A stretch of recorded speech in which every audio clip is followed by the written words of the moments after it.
ભરૂચ શહેરમાં ફરી એકવાર નગરપાલિકાના કામકાજ પર ભ્રષ્ટાચારના ઘેરા સાયા દેખાઈ રહ્યા છે। શક્તિનાથથી ભૃગુ ઋષિ બ્રિજ સુધી 85 લાખના ખર્ચે તૈયાર થતો આઇકોનિક રોડ હવે વિવાદમાં ઘેરાયો છે। અહીં 32 હેરિટેજ ડેકોરેટિવ લાઇટ પોલ્સ લગાવાયા છે, પરંતુ ટેન્ડર મુજબના કાસ્ટ આયરન પોલના બદલે ઓછી કિંમતના મેટલ પોલ લગાવવામાં આવ્યા હોવાના ગંભીર આરોપો થયા છે। આ વિષયની ભરૂચ નગરપાલિકાને પણ જાણ થઈ છે અને ભરૂચ નગરપાલિકાના કારોબારી ચેરમેનને આની નોંધ લઈ તપાસ માટેનો લેટર પણ લખ્યો છે।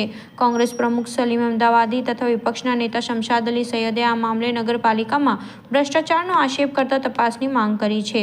તેઓએ જણાવ્યું કે ટેન્ડરમાં સ્પષ્ટ દર્શાવેલી ગુણવત્તાવાળી સામગ્રીને બદલે નબળી ગુણવત્તાવાળી સામગ્રી વાપરીને લાખો રૂપિયાનો ગેરવહીવટ થયો છે। વિપક્ષે ચીમકી ઉચ્ચારી છે કે જો તાત્કાલિક હેરિટેજ લાઇટ પોલ બદલવામાં નહીં આવે તો તીવ્ર આંદોલન કરવાની તૈયારી છે। આમ ભરૂચ નગરપાલિકાના પીડબ્લ્યુડી અને લાઇટ વિભાગના અધિકારીઓ પર સીધા ભ્રષ્ટાચારના આરોપ થયા છે। વિપક્ષ દ્વારા નગરપાલિકાના કારોબારી ચેરમેનને લેખિત રજૂઆત કરવામાં આવી છે અને તપાસની માંગ સાથે ગુજરાત સરકારને સમગ્ર રાજ્યમાં ચાલી રહેલા આઇકોનિક રોડના કામોની પણ તપાસ કરવાની અપીલ કરાઈ છે। સવાલ એ છે કે ટેન્ડર શરતોના ઉલ્લંઘન છતાં આ કામગીરીને મંજૂરી કોણે આપી? શું આમાં નગરપાલિકાના અમુક તંત્ર અને કોન્ટ્રાક્ટરો વચ્ચે મિલીભગત છે? આ મુદ્દો હવે માત્ર ભરૂચનો રહ્યો નથી। મનરેગા, ટોયલેટ પછી હવે આ પોલ કૌભાંડ જનતાના ટેક્સના પૈસાની લૂંટ છે। શું ભરૂચ નગરપાલિકા સત્ય બહાર લાવશે કે ફરી ઢાંક પીછાડો કરશે? હવે ભરૂચની જનતા જવાબ માંગે છે। તપાસ, કાર્યવાહી અને જવાબદારી તાત્કાલિક જરૂરી છે। ભરૂચના ભૃગુઋષિ બ્રિજથી લઈને શક્તિનાથ સુધીના અંદર આઇકોનિક રોડ તરીકે આ રોડને વિકસાવવામાં આવેલો છે। હાલમાં પણ કામગીરી અહીં ચાલુ છે। ત્યારે જે આઇકોનિક રોડ છે તે 85 લાખ રૂપિયાના ખર્ચે બને છે અને જે એસ્ટિમેટ છે, વર્ક ઓર્ડર છે એ પ્રમાણે કામગીરી થઈ નથી। આ જે પોલ પાછળ નજર આવી રહ્યો છે એ પોલના અંદર પણ ભ્રષ્ટાચાર સામે આવેલો છે। અમે નગરપાલિકામાં તપાસ કરતા, ફાઇલ ચેક કરતા ત્યાં માલુમ પડેલું છે કે જે રેટ પોલના રેટ હતા એ રેટથી આ જે પોલ નાખેલા છે એના અંદર ઘણો મોટો ડિફરન્સ છે અને આની સામે નગરપાલિકા દ્વારા પણ કહી શકાય કે આ બાબતે જાણ થઈ છે।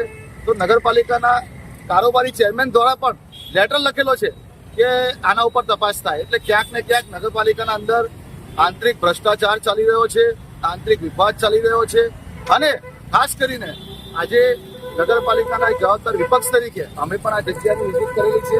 એના અંદર તમે જુઓ છો કે રોડના કામમાં પણ ક્યાંક ને ક્યાંક ભ્રષ્ટાચાર છે। એની સાથે સાથે જે ડિવાઈડર બનાવવામાં આવેલા છે એના અંદર પણ મહદઅંશે ભ્રષ્ટાચાર છે। જે સ્પેસિફિકેશન પ્રમાણે, જે આજે એસ્ટિમેટ પ્રમાણે કામગીરી થવી જોઈએ એ થઈ નથી। એટલે આઇકોનિક રોડની ગ્રાન્ટ રાજ્ય સરકાર દ્વારા દરેક નગરપાલિકામાં આપવામાં આવેલી છે। ભરૂચની સાથે સાથે તમે જોયું હશે કે થોડા દિવસ પહેલા અંકલેશ્વરમાં પણ આ વિવાદ થયો હતો કે અંકલેશ્વરમાં પણ જે આઇકોનિક રોડ છે ત્યાં ભ્રષ્ટાચાર થયો છે। એટલે આ ભ્રષ્ટાચાર આઇકોનિક રોડના અંદર સમગ્ર ગુજરાતના અંદર તપાસ થવી જોઈએ ભરૂચની સાથે સાથે, કેમ કે આઇકોનિક રોડ દરેક નગરપાલિકાના અંદર, મોટાભાગની નગરપાલિકાના અંદર કામગીરી ચાલે છે અને દરેક જગ્યાએ આવો ભ્રષ્ટાચારનો આરોપ સામે મૂકવામાં આવેલો છે। આના અંદર અમે ખાસ તપાસની માંગણી કરીએ છીએ અને અમે જે ચેક કરેલું છે એના અંદર સાફ ચોખ્ખું માલુમ પડેલું છે કે ક્યાંક ને ક્યાંક ભરૂચ નગરપાલિકા અને પીડબ્લ્યુડી વિભાગ અને લાઇટ વિભાગ બંનેની મેળાપડીના અંદર જ આ કામગીરી થઈ છે અને આ લાઇટના પોલ જે છે એ પણ જે ડિફરન્ટ રેટ છે એના કરતાં ઓછા રેટના અંદર, જે રેટ છે એના કરતાં ઓછા રેટના અંદર આ ખરીદવામાં આવેલું છે। એટલે ક્યાંક ને ક્યાંક કટકી પીડબ્લ્યુડી વિભાગ હોય કે લાઇટ વિભાગ હોય એ બંનેની મેળાપડાથી આ કટકી થઈ છે। એટલે તાત્કાલિક આ પોલ બદલવામાં આવે અને આ સમગ્ર તપાસ વિપક્ષ કરશે અને જો થોડા સમયમાં આને ઉપર ધ્યાન આપવામાં નહીં આવે તો મોટું આંદોલન। ભરૂચ નગરપાલિકા દ્વારા આઇકોનિક રોડનું કામ ચાલુ છે। આઇકોનિક રોડની પર છેલ્લા 2 દિવસથી લાઇટના મુદ્દા પર જે ઇસ્યુ ઊભો થયો છે એ ભરૂચની નગરની જનતા માટે એક બહુ દુઃખદાયક બાબત છે કે જે એજન્સીને જે કામ આપવામાં આવ્યું છે ને જે રીતના પોલ મૂકવાના હતા એ પોલ મૂક્યા નથી અને એની જગ્યાએ હલકી કક્ષાના પોલ મૂકવામાં આવેલા છે અને જે આજે લાગી પણ ગયા છે। આ બાબતે અમારા ધ્યાન પર આવતા અમે કાલે એન્જિનિયરને આ બાબતે ચર્ચા કરી તો નગરપાલિકા એન્જિનિયરને એમ કહેવું છે કે અમે એમને નોટિસ આપી છે ને એ પોલ કાઢી અને જે અમારા પેસિફિક છે એ પ્રમાણે મૂકી દેવાના છે। બીજી બાજુ કોન્ટ્રાક્ટર જોડે વાત થઈ તો કે અમે લગાવી દીધા છે તો અમે રહેવા દઈશું, અમે પેમેન્ટ લેવાના આવતા નથી। આમાં દોરી નીતિ છે. કોન્ટ્રાક્ટર શું વાત કરે છે, નગરપાલિકા શું વાત કરે છે, પણ જે નિયમ મુજબ પેસિફિકમાં જે કામ થવું જોઈએ તે જ થવું જોઈએ. શું કામ વર્ગીય કક્ષાનું વાપરવામાં આવ્યું એ સીધી સટ વાત ભ્રષ્ટાચારની પર બૂ છે કે આની પાછળ કોણ છે.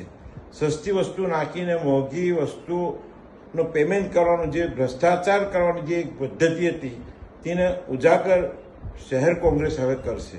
ને આઇકોનિક રોડ પર મોટો ભ્રષ્ટાચાર થઈ રહેલો હોય એવી બૂ આવે છે. એના માટે અમે આઇકોનિક રોડનું, સેવાશ્રમના રોડ માટેનું, ગોડી રોડ તમામ રોડો માટેનું અમે ટેન્ડરની કોપી માંગેલી છે ને એ બાબતે આગામી સામાન્ય સભામાં અમે ચર્ચા કરવાની છે.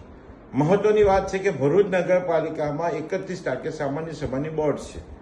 21 તારીખે ભરૂચ શહેરના પ્રશ્નો તરીકે મેં શહેરના નગરપાલિકાના સભ્ય તરીકે કે શહેરના પ્રમુખ તરીકે 4 મુદ્દા રોડની પરિસ્થિતિ, શહેરની પરિસ્થિતિ અને રખડતા ઢોર જેવા મુદ્દાના પ્રશ્નો 21 તારીખે મેં લખીને આપેલા છે.